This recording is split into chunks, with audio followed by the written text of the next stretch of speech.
강릉 김씨의 한 선비네 집은 너무나 가난하여 끼니를 거르는 일이 다반사였습니다. 어느 날 나이든 어머니가 탄식을 하는 아들에게 말하는데, 우리 집이 조상천대에는 부자로 이름이 나고 덕을 많이 쌓아서 그 노비들이 부지기수로 많았다.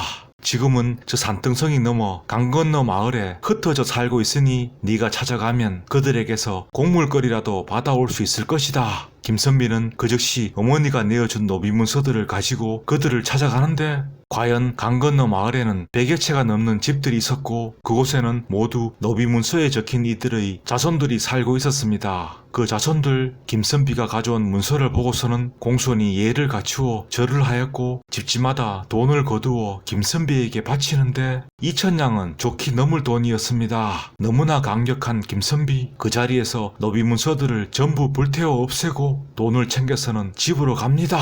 그런데 강가에 이르렀을 무렵 노인 4외와 젊은 부인 하나가 온몸이 물에 젖은 채로 대성통곡을 하고 있는 모습이 눈에 들어오고, 김선비가 애처로운 나머지 그 연유를 묻자 저희 외아들이 관아에서 일을 하다가 돈을 몰래 빼돌린 게 발각되어 옥에 갇히고 말았습니다. 수차례 돈 갚을 기일을 어겨 만약 내일까지 그 돈을 갚지 못하면 죽게 됩니다. 집안에는 입에 풀칠할 곡식 한 톨 남아있지 않은데 어찌 그 돈을 갚을 수 있겠습니까? 하나뿐인 아들과 자기 남편의 죽는 꼴을 참아볼 수 없다고 서로 물에 빠져 죽겠다는 걸 겨우 이렇게 건져내고서는 김선비가 그 사정이 안쓰러워 묻습니다. 그 빼돌린 돈이 얼마나 되오? 2,000냥은 좋게 되옵니다. 지금 내가 곡물로 받아온 돈이 있는데 2,000냥은 좋게 넘을 것이요. 이 돈으로 아들부터 구해내시오. 돈보다 어찌 사람의 목숨이 앞서리요. 놀란 노부부와 젊은 아내, 이 은혜를 어찌 갚는단 말입니까?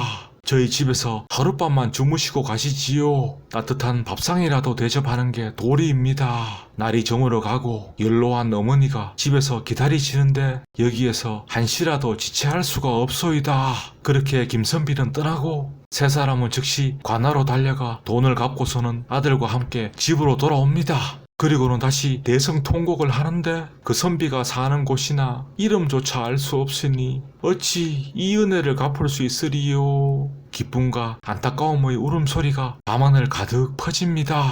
한편 집으로 돌아온 김선비, 아들을 반갑게 맞이하는 어머니께 오늘 일들을 소상히 전합니다. 그러자 어머니는 그 아들의 등을 어루만지며 참으로 장하구나. 어머니 식사 한 끼도 제대로 못 챙겨드리는데 그저 송구할 따름입니다. 그 후로 세월이 흘러 천수를 다한 어머니가 세상을 떠났는데 김선비네 집은 더욱 가난해져서 어머니 장사 지낼 길이 막막했습니다. 더군다나 어머니 모실 산지도 구하지 못한 채 지관과 함께 정처 없이 길을 떠도는데 어느 곳에 이르자 지관이 감탄하며 말합니다.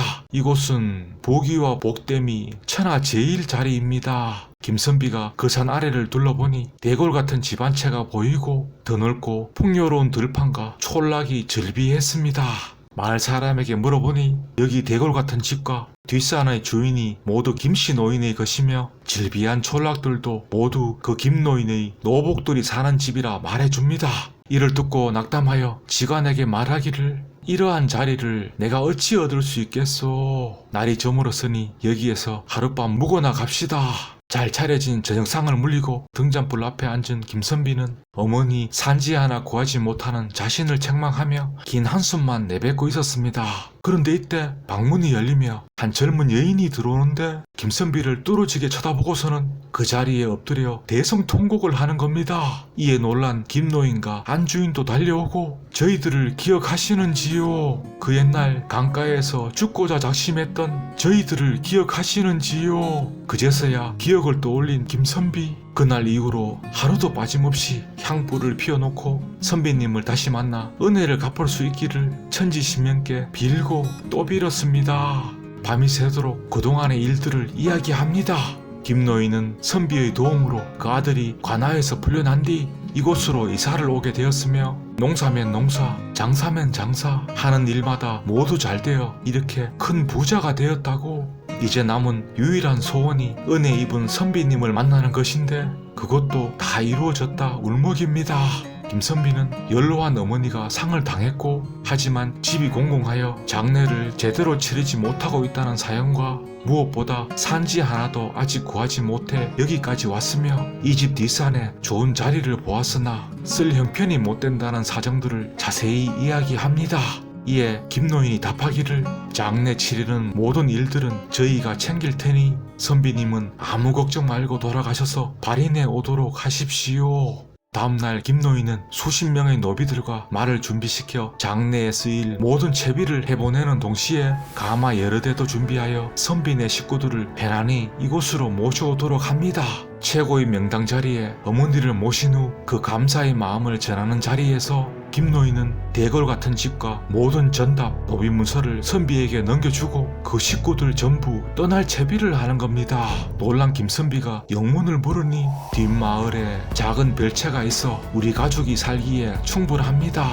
여기의 모든 것은 선비님이 베푼 은혜로 이루어진 것이니 저희들 것이 아니옵니다. 이곳에서 대대손손 부귀영화를 누리십시오. 김선비가 국구사양하고 말렸으나 벌써 김노인의 식구들은 작별 인사를 하고 떠나가고 있었습니다. 그 후로 김선비는 자신의 공덕과 최고의 명당 자리 기운이 더해져 자손 대대로 부귀와 영화가 끊이지 않고 이어졌다 합니다. 참으로 아름다운 이야기지요. 감사합니다.